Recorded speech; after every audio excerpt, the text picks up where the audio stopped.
Après Jean-Pierre Fabre, de l'Alliance nationale pour le changement, c'est au tour de Medo Diapévon des Forces démocratiques pour la République, FDR, de situer l'opinion. Dans une vidéo publiée sur les réseaux sociaux, l'opposant élu député lors des dernières législatives refuse également de siéger à la nouvelle Assemblée législative. Medo Diapévon rejette à nouveau les résultats issus du dernier scrutin législatif, dénonçant des fraudes massives. Il évoque également la nouvelle constitution controversée du régime, imposée au forceps, promulguée le 6 mai dernier, une constitution vomi par la majorité du peuple togolais. Selon lui, aller siéger à cette assemblée qui fonctionne sous cette nouvelle constitution est inacceptable. Le parti FDR n'aurait eu aucune hésitation à siéger à la nouvelle assemblée si le problème se limitait seulement aux maigres résultats obtenus. Mais le grand bazar qui nous a été servi à la place des élections n'avait pour seul et unique objectif,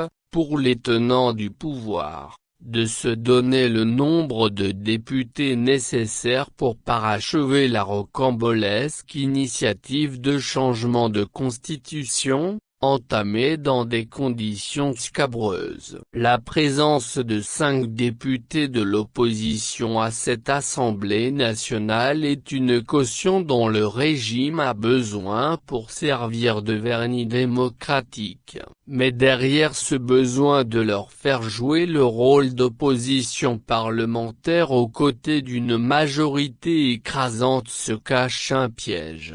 Celui de les rendre complices de leur projet et de saper leur engagement à lutter contre ce coup d'État constitutionnel. Le règlement adopté par l'Assemblée nationale mentionne que la nouvelle législature est placée sous l'égide de la nouvelle Constitution. Dans ces conditions, siéger à l'Assemblée nationale reviendrait ipso facto à reconnaître la Constitution contestée et rendrait inefficaces les actions menées par ces députés en dehors de l'Assemblée pour le retrait de cette Constitution. C'est pour éviter cet engrenage que le parti FDR a décidé de ne pas siéger, a indiqué Mlapévon.